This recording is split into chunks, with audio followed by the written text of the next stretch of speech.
salaala wa sallam saba ay dara Cheikh Lamin Sharif la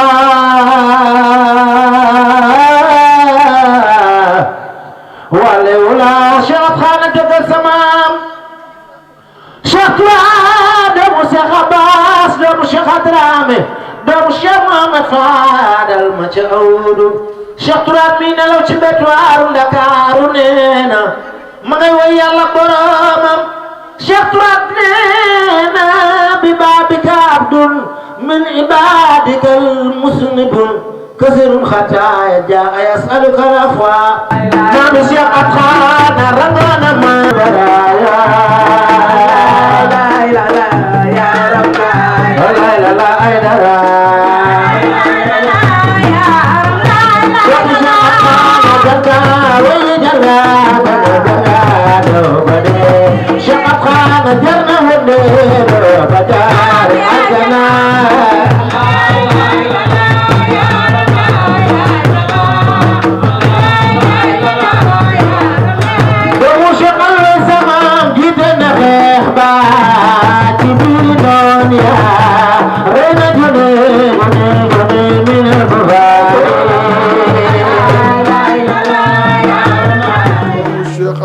doomu Cheikh na Cheikh Saad Bou ñëw nag fii tey ci ëttam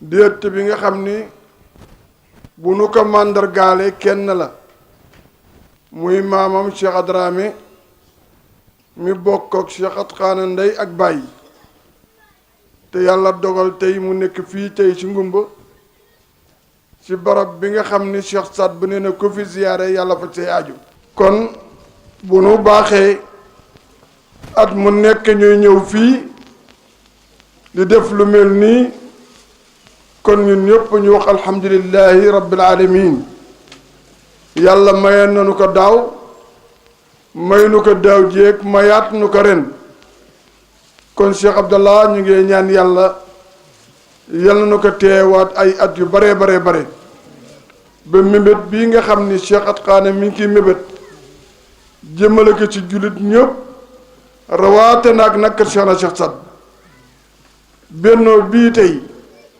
muy wax nii noonu la nijaayam Cheikh bu ne na wala Cheikh Taalib bu yow li Cheikh na Cheikh Saad bu xalifa Cheikh na Cheikh Saad bu jox ndigal loolu doomam Cheikh Sidil Xeer pour lan xaadir yëpp nekk benn te bu xaadir yëpp nekkee benn lu nu songa daan ko lu nu songa daanu Cheikh Atxaana nag yàlla dogal te initiative bii jóge ci moom pour moderniser Ngumba Géwël mu nekk capitalu xaadiriya yaakaar naa ne waxtaan woowu taalibe yëpp ñoo ci kontaan taalibe yëpp ñoo ci d'accord rawaate nag Cheikh Abdoulaye Gaye ak Cheikh Awa Jongo mii nga xam ne tey dama leen jox programme bi rek. waaw nee na dama leen jox programme bi rek. ñu fas yéene incha allah dugg ci liggéey bi. ñu fas yéene incha allah dugg ci liggéey bi. gannaaw bi ñu wàccee alquran al karim. gannaaw bi ñu wàccee alquran karim ba pare. nga xam ne moo di barke moo di xéwal. nga xam ne alquran mooy barke te mooy xéewal. te ko ci loxo waa kër Cheikh Mouhamadou Diop di waa kër Cheikh Saad Bou Diop. ñu teg ko ci loxo waa kër Cheikh Ahmed Diop. waa kër Cheikh Saad Bou Diop. ñi nga xam ni seen maam. ñi nga xam ne seen maam. moom la Cheikh na joxoon ndigal. moom la Cheikh na Cheikh Saad Bou joxoon ndigal. mu jóge Misar. mu jóge Misar. Misar Diop. Misar Diop. fële ci boore ngi gis. fële ci boore ngi gis. ñëw fii di wétali Cheikh. ñëw fii di wétali Cheikh Adrame. ak Cheikhou Ndiaye mi nga xam ne mooy imaamu raatibu néegu yàlla bi. ak Cheikhou Ndiaye mi nga xam ne mooy imaamu raatibu néegu yàlla bii. ñaar fukki at ak juróom-benn. nee na tey ñaar fukki at ak juróom-benn ba Cheikh Atxaana di woote bii. ñu ngi koy teg ci seen loxo ñu koy def ci anam yu rafet. mu koy teg ci loxo Cheikhou Ndiaye ak Cheikh Taalibou Diop ak njabootu Cheikh Saad Bou Diop ñu koy def jëfinu rafet. ak këru diine yi fi nekk yëpp. ak it këru diine yi fi nekk yëpp. ak daara yi ak xadra yi. ak daara yi ak xodra yi. léegi dañu dugg ci jataay gi. léegi dañuy bëgg a dugg ci jataay bi. dañ koy ubbi ci. duñu koy ubbee. ci Cheikh Abdallah Gaye mi yor comité national de l'organisation. jox ko Cheikh Abdoulaye Gaye mu yore organisation nationale moom mooy lire discours bi nga xam ne mooy ubbite bi. discours bi nga xam ne mooy ubbite bi. meeru dëkk bi mi ngi ci yoon wi. ñu fase woon yéene. ñu fasoon yéene. jox lire discours ouverture. lire discours ouverture bi. soog a jox ñenn yi kaddu. soog a jox ñenn ñi kaddu. Xaali Ndiir ci turu kuréelu local bu Ngumba. mooy Xaali Ndiir ci turu localu kuréel bi bu Ngumba. teg ci. mu teg ci. Cheikh Aminta Gueye mi nga xam ne mooy yore seen secrétariat. Cheikh Aminta Gueye mi nga xam ne mooy yore secrétariat particulier Cheikh At Khan. waaye itam mooy porte parole Cheikh Awa ak commission. waaye it mooy porte parole Cheikh Awa ñonga ak. ñoo ko def seen porte parole. ñoom ñoo ko def seen porte parole. ba pare mu mën a addu ci turu jigéen yëpp. boo paree it mu mën a addu turu jigéen ñëpp. bu loolu pare ñu jox Mansour Mbaye. nee na bu loolu pare ñu jox Mansour Mbaye. ci turu daayira Kër Massar Kër Alaaji Paate. ci turu daayira Kër Massar Kër Alaaji Paate.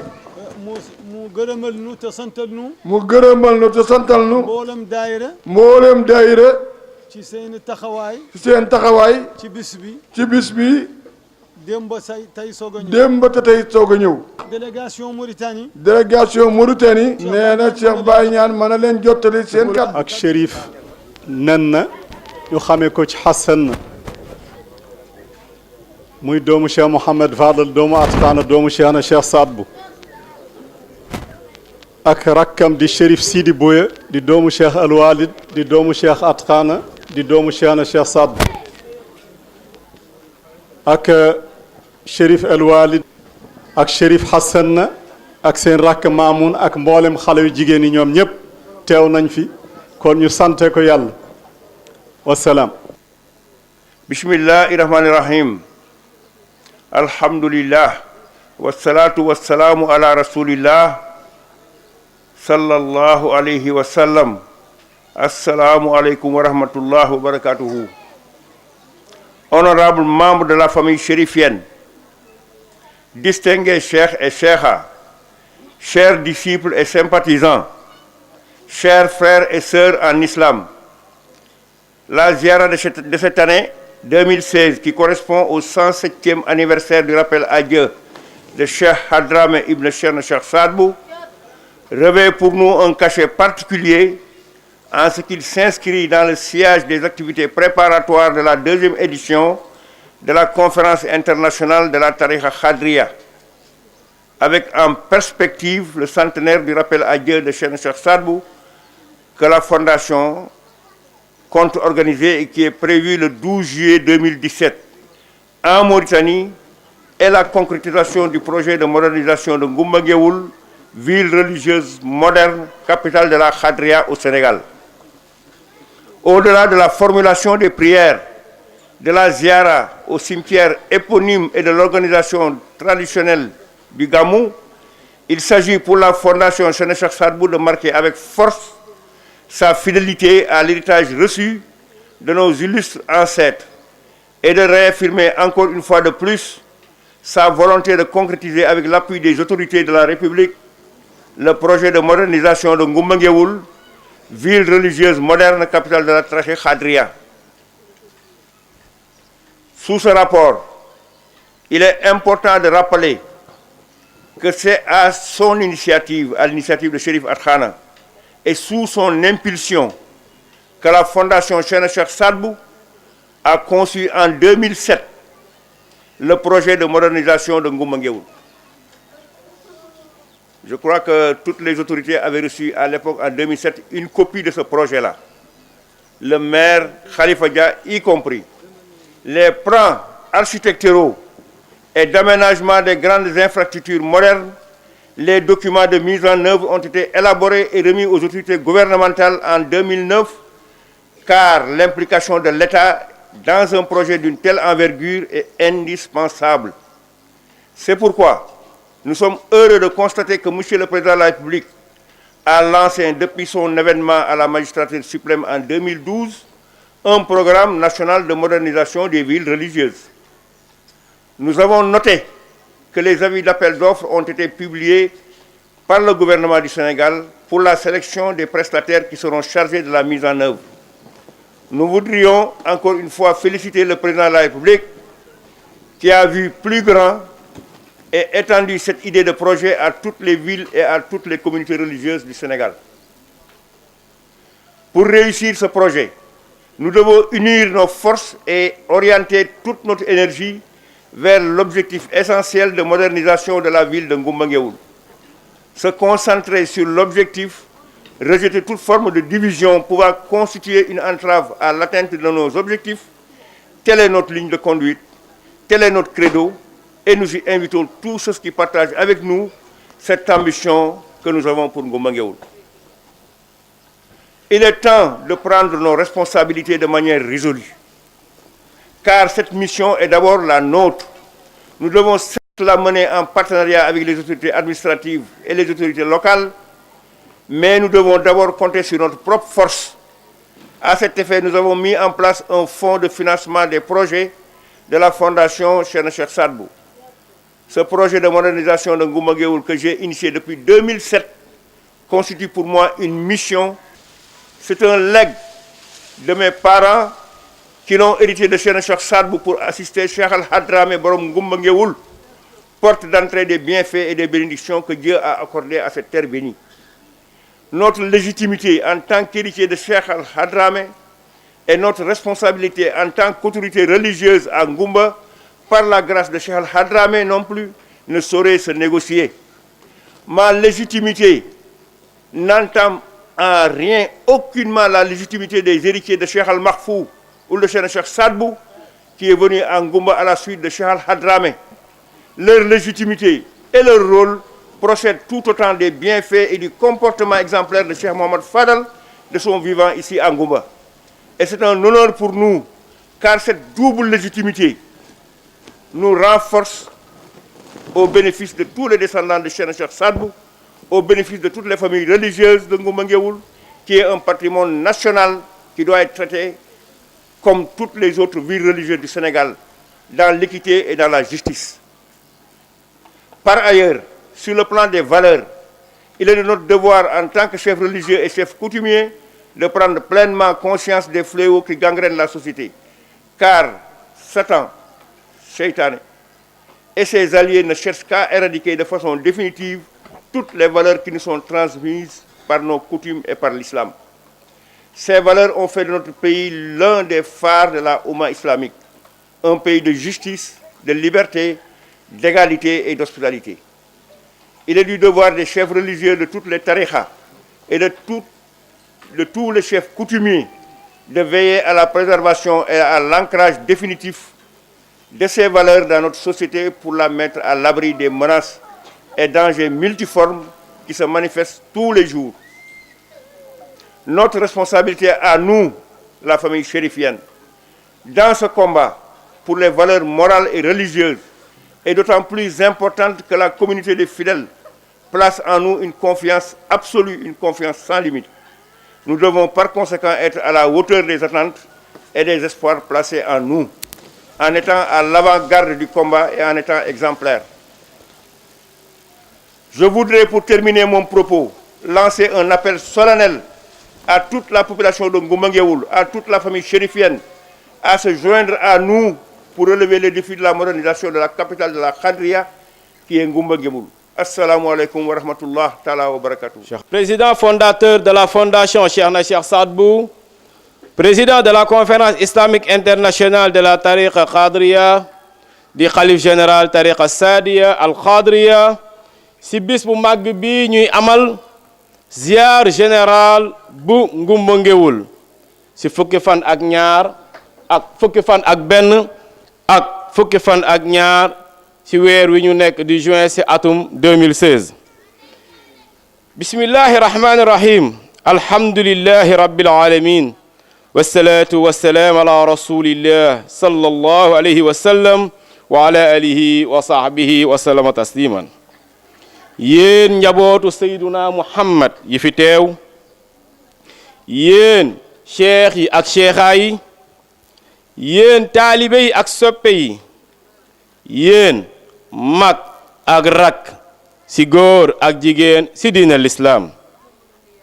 ziyaara atum ren bi 2016 tombeek téeméeri at ak juróom ñaar làkku maam Cheikh Al Hadraame doomi Cheikh na Cheikh Saad Bou am na si ñun dayo bu rëy ndaxte dafay fekk si li nga xam ne mooy wàccaayu ñaareelu amelunu conférence islamique internationale de la tariqa qadriya te mu tënk ñaari ponk bi si jiitu di téeméeri atu làkku maam Cheikh na Cheikh Saad Bou si biir suuf te ñu fas ko am yéen a amal si fukki fan ak ñaar weerum julet atum 2017 sa réewum Mauritanie ak beneen bi di amalinu li nga xam ni moo di projet yeesal Ngumba Ngéwul di dëkk bu yees maase ak jamono doon capitalu xaadiriya fii ci Sénégal gannaaw ñaan ya ak ziyaar ya ci bërëb bu tedd ba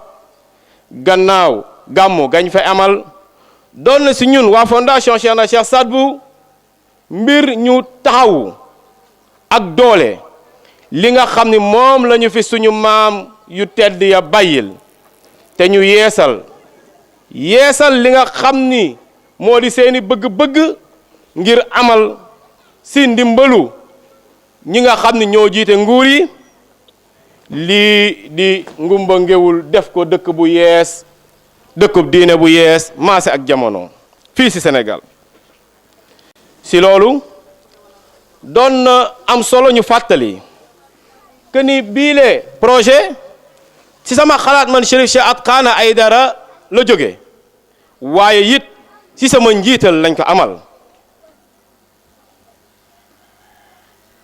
si atum 2007 waa fondation Cheikh na Cheikh Saad Bou si la ñu móol biile téere mu di yeesal Ngumba Ngéwul mboolem luy palang si dëkkuwaay ya si yoon ya ak bërëb ya ñuy jëfandikoo si yu yees yooyee këyit jox nañ ko bind nañ ko si atum 2007 jox ko nguur ga fay nekkoon si atum 2009 ndaxte jàpp nañu ni ñoom seen loxo si mbir mi daf koy jox doole gu rëy te it day lu war loolu tax na ñu am mbégte lool seetlu ni njiitum réew mi si ba mu faloo si atum 2012 nekk président de la République du Sénégal amal na biile xalaat waaye mu wasaare ko si ëttum diine yépp ñu seetlu ni seetluwaat ni li nga xam ni moo di appel d'offre te mu di ñi nga xam ni ñoom la ñoo bëgg liggéey biile liggéey joxe nañ ko waxe nañ ko képp ki nga xam ne am nga mbébét bi mën nga soumettre ñoom ñooñee ñooy amal bii le programme ñu ngi dellu di féliciter di jaajëfal njiitum réew mi si li nga xam ni moom la xalaat mu di yeesal dëkkub diine yi nekk Sénégal yépp maa ngi leen di wax ni ngir am ndam si bii le projet dañoo war a boole suñuy doole ak suñu jëm-jëm ak suñu gis-gis si li nga xam ni moo di suñu mbëbët bu am solo bi di yeesal Ngumba Ngéwul di capitalu xaadiriya fii si Sénégal si boobee yoon la ñu nekk di woo ñëpp képp ki nga xam ni am nga yéene gis Ngumba Ngéwul benn bis mu doon dëkk bu yees dëkk bu taaru dëkkub diine bu maase ak jamono jot na ñu jël suñu responsabilité si lu wér si lu dogu si lii nga xam ni mooy suñu mission bi nga xam ni ñoo ko moom ñu war ko amal naam waaye war ko bokk ak ñi nga xam ni ñoo di njiitum administration ak ñi nga xam ni ñoo di njiitu gox gi di autorité locale yi ngir daaneel samay kàddu dama bëgg woote wu am solo woote wu ma ñor woo ñan mboolem kuy askanu dëkk wu tedd wii di Ngumba Ngéwul mboolem kuy këtu sëtu Seyduna Muhammad te yeewoo ci gox bii di Ngumba Ngéwul ñu fekk si ñu wuy si ñu ngir ñu taxaw ngir ñu am ndam ci lii nga xam ni moo di yeesal bii la dëkk di Ngumba Ngéwul mu di dëkk bu yees dëkkub diine bu yees maase ak jamono. assalaamu aleykum wa rahmatullah wa barakatuhu. yii le moo nekkoon kàddu Chérif Cheikh Atqana Aidara xalifatul am tariqa saadi al xaadiriya. rahman rahim maliki yawmi diini iyyaka na'budu wa iyyaka nasta'in اهدنا صراط المستقيم صراط الذين أنعمت عليهم غير المغضوب عليهم ولا الضالين اللهم صل على سيدنا محمد وعلى آله وصحبه وخادمه وأمته وسلم. ñu ngi leen di ziar ci turu kuréel bi ngàbb liggéey bi ci Ngumbo di jëkke ci nuyoo bi Chérif Atqana Chérif bi nga xam ni moom day kenn nattablewul ne mission la yoon bu nu ko dalee ci moom ñu jébbal nuyoo bi tamit ci mbokk yi nga xam ni ñu ngi jóge gànnaar ak mbokki Chérif yi nga xam ni seen maam yonent bu dul woon seen maam dara lu leer moo leeral lëndëm moom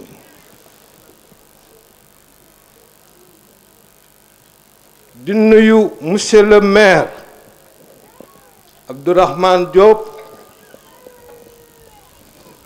mu ñëwal moom mooy adjoint maire Khalifa Dia mooy premier adjoint moom dafa ko wóolu ba teg liggéey bépp ci loxo mu ànd ak notable yu dëkk bi nga xam ni ñooñu ay gor lanu ay mbokki jullit lanu ñu dalee ko ci Serigne Ngagne Diop mu ànd ak Mamadou Lamine Ka mu ànd ak monsieur Ndak Dieng mu ànd ak Daaru Mbeng ànd ak ki nga xam ne nag moom kenn mënu ko remplacer muy sunu mag Cheikh Sadbou Niang. Chérif kuréel gi ñi ngi sant ñépp ñi nga xam ni jàpp nañ ci liggéey bi biñ ko dalee ba léegi ci sous-préfet préfet sapeur pompier gendarmerie ñoom ñépp jàpp nañ ci liggéey bi ba ni mu waree lépp ñoom ñi ngi nii taxaw di ko ànd ak ñun. bismillaahi rahmaani rahim nu sante yàlla julli ci Seydina Muhammad alayhi salaatu wassalaam. Chérif Atqana ñu ngi lay nuyu di de ziyaara di yokk sunu njébbal di yokk sunu ziyaara di nuyu sa njaboot gi ci sa gannaaw sa rakk yeeg sa doom yi ci sa gannaaw di nuyu sa soxna Faatumatu Aydara yaay daara ji ñu ngi koy nuyu di nuyu njabootam gi ci wetam wax bii may wax nag du sama waxu comité local bu jigéen ñi te Cheikh Awa Diong jiite ko ak ñoom Cheikh Ami Anne ak ñoom Cheikh Khady Diop def ma seen mag def ma seen porte-parole may nuyu may waxaat ci turu jigéen ñi cheikha yu jigéen ñi ak taalibe yu jigéen ñi di ko dale Tëngéej Kër Massar Sicap Mbao Yaraax Cap Vert biir Dakar Médina jigéen ñu fa nekk yépp ba ci jigéenu Ngumba Ngéwul di nuyu comité d'organisation bi Cheikh Abdoulaye Gaye mi toog ak ñi topp ci ginnaaw waa Gorée ñu ngi leen di ziyaara di wax ci seen tur daaw ñu nag ñoom fi nekkoon fii. may nuyu itam monsieur le maire ak conseil municipal yi mu àndal. man nag sama wax du ci gudd. dafa am loo xam ni dama koo gëm. ndax man sama sëriñ mooy Xaadimu Rasuul. bi nga xamee ni moo tudde boppam Xaadimu Rasuul mi nga xamee ni moo liggéeyal yonent bi sallallahu alayhi wa sallam ba mu jox ko boobu garaat. ma nar a takk sama ndigg nag di ko liggéeyal sëtu rasulillahi bi te nag dama ci am ndigal doomu Cheikh Ahmad Bamba di caatam yar ma di soxna May Bintu Xaddim moo ma ci jox ndigal ma gëm ko nag ndax dama wax ni Chérif At Xaana mii liggéeyulul boppam wolof dafa wax ni bu ñay dee xàll babal booba doom jaa tax vision bi mi ngi koy xoole ca kanam loo xamee ni ku yàkkamte doo ko gis ndax Chérif At Xaana mii amul tànki gannaaw tànki kanam la am dama wax ni sa liggéey bi ay dara barigo la ci kaw mbartal teg loxo mu dem tegul loxo mu dem. asalaamaaleykum wa rahmatullah. nee na mi ngi leen di wax asalaamualeykum wa rahmatullah. nee na ci turu taalibe Cheikh Xaani nekk ak waa kër Cheikh Saad bu nekk si Mauritanie yëpp.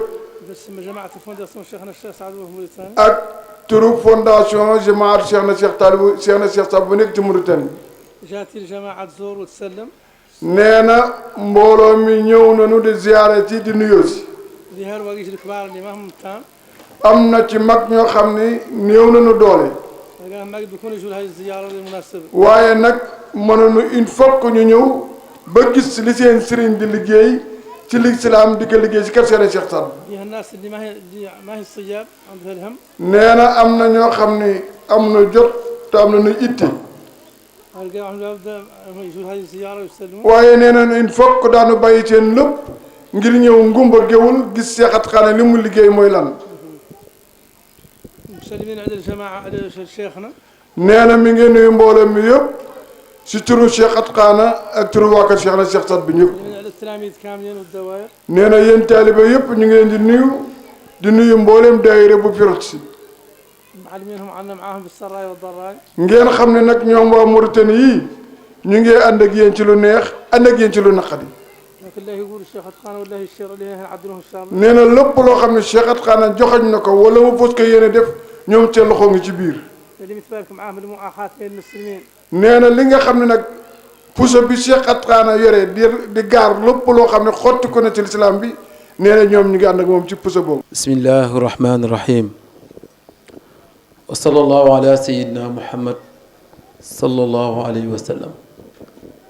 ñu ngi nuyu ñëpp di leen wax asalaamaaleykum wa rahmatullah di ñaanal ñëpp aussi comme ni ko Saad bu waxee ci turu maire Serigne Mbaye Dia ñu gën ko xam ci Khalifa Dia di wax comme ni ko nit ñi doon waxee sànq dégg nañ bu baax xaw ma doléance laa koy tuddee xaw ma ñaax yi comme ndaw lan dinañ ko jottali man ak ñi ma àndal ñëpp dinañ ko jottali monsieur le maire mais dina ko jottali aussi conseil municipal bi.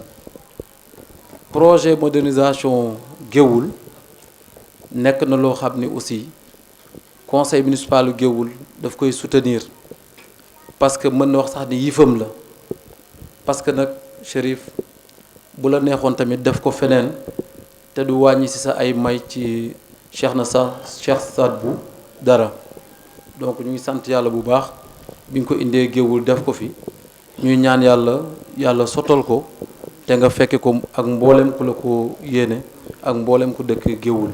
di nuyu soppe yi nuyu ndeyu daara Cheikh Fatoumata Aïdara.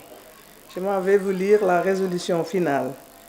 Résolution finale adoptée par la Fondation Cheikh na Cheikh Saad Bou à l'issue de l'organisation de la ziara générale annuelle au mausolée de Cheikh Adramé Borom Ngoumba Géoul, de Cheikh Marfou, des érudits, des saints et autres descendants du prophète, paix et salut sur lui, à Ngoumba, les 11 et 12 juin 2016. La 26e édition de la Ziara générale annuelle de Cheikh Adramé Ould Cheikh na Cheikh Saad Bou à Ngoumba Géoul, organisée par la Fondation Cheikh na Cheikh Saad Bou, a eu lieu les samedis 11 et dimanche 12 juin 2016. La ziara générale, soucieuse de se conformer aux enseignements et recommandations du Coran et de la Sunna du prophète Mohammed, paix et salut sur lui, désireuse de bénéficier des immenses bienfaits attachés à la ziara du distingué Cheikh Adramé, recommandé par le vénéré Cheikh na Cheikh Saad Bou lui-même, considérant que Ngoumba Géoul, capitale de la Khadria au Sénégal, doit continuer de jouer pleinement son rôle dans la conservation et la vulgarisation de l'œuvre de Cheikh na Cheikh Saad Bou. Satisfaite de la bonne appropriation par la communauté Khadr de la forte recommandation de Cheikh na Cheikh Saad Bou pour la ziara de Adramé et leur forte mobilisation à cet effet, salue la forte présence de la famille chérifienne, des délégués venus de la Mauritanie, de la Gambie et de la sous-région, se réjouit fortement de la présence des représentants des familles des illustres cheikhs de Ngoumba et de la région de Louga, élevés à cette dignité par Cheikh na Cheikh Saad Bou lui-même, rend un hommage appuyé à toute population, aux familles religieuses, toute obédience confondue, aux notables et membres de la société civile qui vivent à Ngoumba et qui s'investissent depuis toujours pour la bonne organisation, l'accueil des pèlerins, l'élargissement et la réussite de la ziara, réaffirme son attachement indéfectible aux enseignements et aux recommandations du Coran et de la Sunna du prophète Mohammed, paix et salut sur lui, rappelé et vulgarisé par Cheikh na Cheikh Saad Bou, réaffirme sa détermination à mener le projet Ngoumba Géoul, capitale de la Khadria au Sénégal, ville religieuse moderne, à son terme, réitère sa requête aux autorités municipales de Ngoumba Géoul, déjà formulée après la pose de la première pierre pour la mise à disposition d'un site aux dimensions conformes aux conclusions des études techniques pour l'édification de la grande mosquée Khadr. Réitère sa requête au gouvernement de la République du Sénégal pour une extension des limites territoriales de la commune de Géoul pour les adapter aux dimensions d'une commune moderne et pour faire la place au projet ambitieux de modernisation de la ville religieuse. Réitère sa requête aux autorités municipales de Ngoumba Géoul pour l'identification et la mise à la disposition de la Fondation d'un site pour y ériger un hôpital capable d'accueillir et de soigner non seulement les populations de la commune de Géoul, mais aussi des régions environnantes et même de la sous-région, compte tenu de la position stratégique de Ngoumba, et éviter ainsi les déplacements vers les grands hôpitaux de la capitale Dakar, donc éviter l'engorgement et les déplacements coûteux.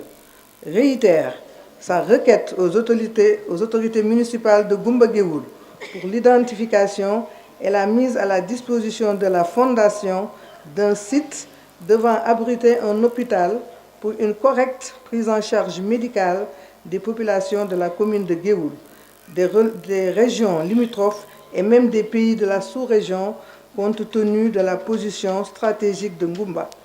Réitère sa requête aux autorités municipales de Ngoumba Géoul pour l'identification et la mise à la disposition de la Fondation d'un site pour y ériger une université moderne ouverte à toutes les langues et à toutes les cultures, apte à occuper et à valoriser les importantes ressources humaines arabophones que compte le pays, leur permettant ainsi de participer activement à la construction nationale. Cette université formera les jeunes non seulement dans les sciences islamiques, mais aussi dans tous les domaines de la science et de la technique, et pourra accueillir ceux d'entre les jeunes qui n'ont pas la possibilité d'aller étudier à l'étranger.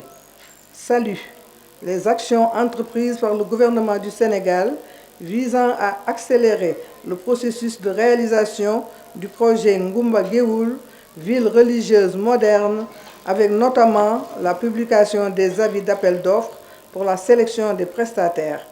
Rappelle que la commémoration du centenaire du rappel à Dieu du vénéré Cheikh na Cheikh Saad Bou, selon le calendrier grégorien, aura lieu en juillet 2017 dans le cadre de la 2e édition de la conférence islamique internationale de la Tariqa Khadria. Elle sera organisée au Sénégal, à Saint-Louis, réceptacle de ses actions en particulier, et en République islamique de Mauritanie, qui abrite son mausolée. La Ziara engage la famille chérifienne, les disciples et sympathisants, l'ensemble des populations du Sénégal, de la République islamique de Mauritanie, à se mobiliser dans cette perspective. Renouvelle ses remerciements et ses félicitations à Cheikh Beu et Cheikh Chaya Aïdara, qui ont initié un important travail de rénovation du mausolée de Cheikh Adramé à la grande satisfaction de tous les disciples. La Ziara générale s'associe à Cheikh Atrana Aïdara, président fondateur de la fondation Cheikh Nasser Sadbou, pour saluer leur engagement déterminé à consolider les acquis à la suite de l'agrandissement du cimetière réalisé sous le magistère du président Abdoulaye Wade. La Ziara générale et son initiateur prient Dieu de les assister pour un aboutissement des travaux dans les meilleures conditions possibles. Remercie M. le maire Khalifa Dia et l'ensemble des membres du conseil municipal, le gouverneur de la région de Louga, le préfet du département de Kébémer pour leur précieux soutien. Remercie la population de Goumbagueoul, hôte de la Ziara, pour sa contribution décisive à l'organisation, au bon déroulement et au succès de la Ziara.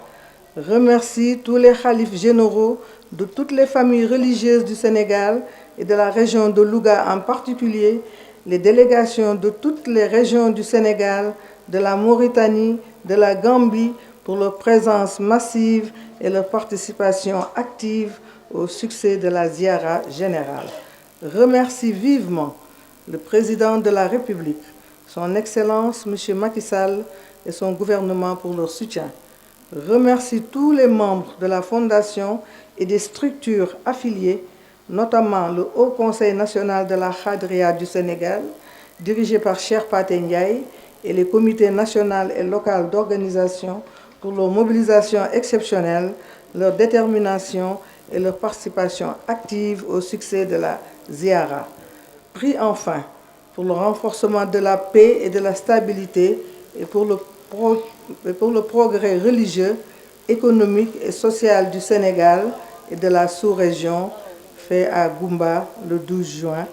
Je vous remercie de votre attention. Mais je voudrais terminer pour remercier la TFM donc, qui est venue couvrir l'événement. Et remercier également le président, directeur général, M. Youssou Ndour.